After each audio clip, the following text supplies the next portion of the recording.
pas que je suis un bon réalisateur, je dis j'ai fait un beau film, c'est beau. Certain, c'est que ce film m'a vraiment transformé. Combien de cinéma était important pour nous? Est-ce que les gens ont envie qu'on leur parle de la vie? Les cinéastes ont besoin qu'on s'intéresse à eux, vous le savez.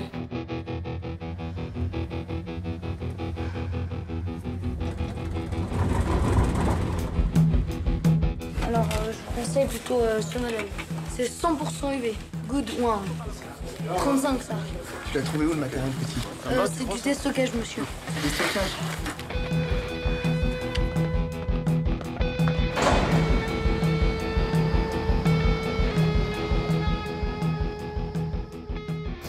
Moi j'aime bien jouer avec les titres, c'est vrai que j'ai fait un téléfilm pour Arte qui s'appelle Des épaules solides et c'est vrai que voilà, c'est l'histoire d'une jeune athlète qui pousse son corps à bout comme ça dans le déni de ses désirs mais aussi de ses douleurs et au fond c'est une fille qui croit qu'elle a les épaules solides et ce qu'elle découvre c'est qu'elle n'a pas les épaules si solides que ça et voilà, et j'aimais bien que le titre au fond d'être dans une vision que le personnage a de lui-même. Elle pense qu'elle a les épaules solides, donc le film s'appelle Des épaules solides de son point de vue.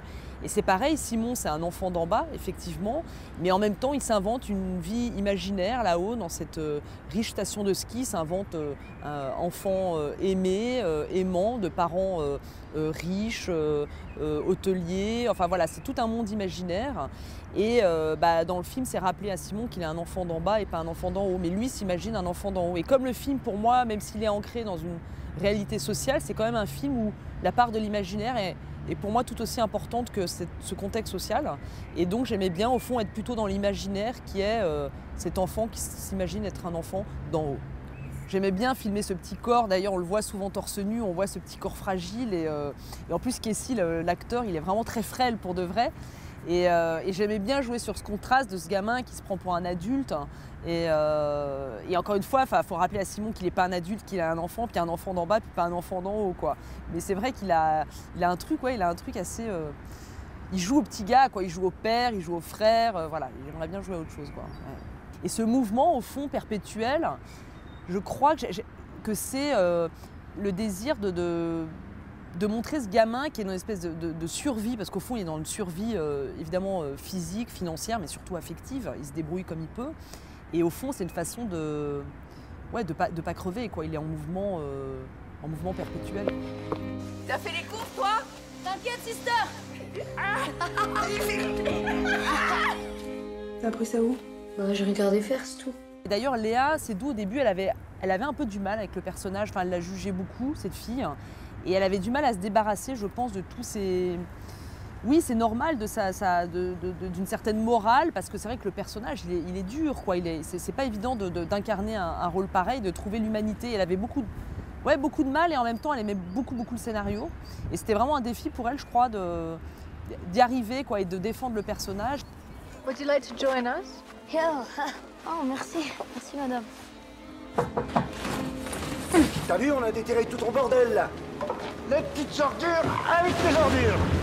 Moi, j'ai suivi pendant un mois vraiment la police.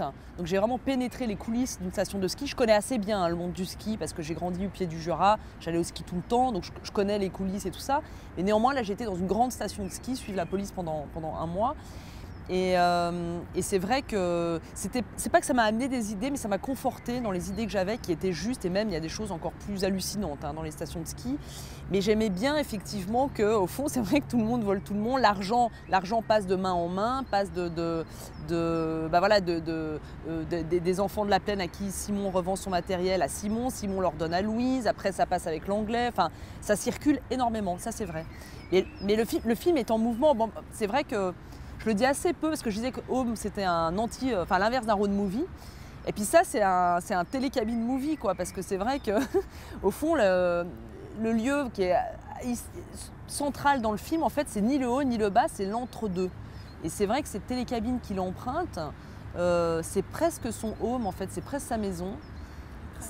Ouais, les trajets, c'est vraiment ce qui rythme le film, qui donne son battement de cœur. Et aussi, c'est là où Simon sent le mieux, en fait. C'est marrant parce que même en revoyant le film, je me dis c'est quand même là où il compte son argent, où il s'endort enfin, parce qu'il travaille tellement pendant tout le film. Il s'endort, il rêve, il rigole aussi, il se détend les pieds parce qu'il a toujours ses chaussures de ski un peu encombrantes. Il est bien dans cette cabine et je crois que c'est pas pour rien parce que il est suspendu et il est ni en haut ni en bas parce qu'au fond c'est un enfant, voilà, c'est quand même l'histoire d'un gosse qui cherche sa place aussi.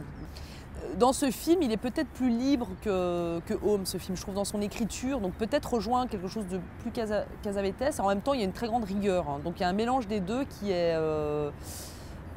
Home est un film presque plus conceptuel, hein. Celui-là, il y a une rigueur dans le travail de l'image énorme. C'est vraiment parce qu'en plus, avec Agnès Godard, c'est le deuxième film qu'on fait ensemble, puis on est vraiment devenus très très proches, très amis. Et c'est vrai qu'on essaye vraiment de se dire, d'être concis, qu'un cadre raconte une chose et de pas d'être dans une économie, voilà, de ne pas faire des plans pour faire des plans, mais de voir ce que raconte le plan. Le hors-champ aussi, mais le hors-champ à tout point de vue, quoi, le hors-champ des décors, de voilà, qu'est-ce qu'on met dans le cadre, qu'est-ce qu'on met pas dans le cadre. Et justement, on pensait effectivement un peu au western pour le bas, parce qu'en bas, on filme en plan très très large, alors qu'en haut, on est dans un des plus beaux endroits du monde. On est dans des toilettes, en 1 minute, il y a 2 scènes de toilettes. On est avec lui dans son trafic, dans son petit travail de fourmi qui pénètre ces lieux. Il y a quelque chose d'assez claustro, en fait. Il y a un côté Dark Vador aussi, avec ses costumes de casse de ski. Enfin, on est très anonyme, hein. Au ski, c'est un truc étrange, hein. Et au contraire, en bas, justement d'avoir quelque chose du western et tout ça. Et c'est vrai, l'argent aussi, qui est quand même, c'est drôle, hein, parce qu'au fond, l'argent est quand même au cœur du film. Je m'étais pas dit que l'argent de Bresson, c'était le film qui m'a... C'est marrant, hein, Ah ouais, j'ai hésité à l'appeler Monet, le film. Je me suis dit, non mais quand même, c'est trop par rapport à Bresson, c'est pas possible. Parce qu'il dit toujours money, I want money for the skis. Et voilà, il croit que tout s'achète, quoi. Simon croit que tout s'achète. Enfin, il espère que tout s'achète parce qu'il essaye tout, quoi. Il est tellement en manque d'amour, ce gamin, que vraiment il compense comme il peut, quoi. Enfin, il comble comme il peut, quoi. Oui, tout à fait, c'est moi. Les lunettes ont changé depuis, parce que là j'avais des lunettes rectangulaires rouges. Là elles sont un peu orange, mais voilà, je suis assez sérieuse dessus quand même. Je crois que je suis quand même plus drôle dans la vie que là-dessus, mais néanmoins c'est peut-être l'intérieur que tu as dessiné, quoi. Non, mais c'est moi, tout à fait.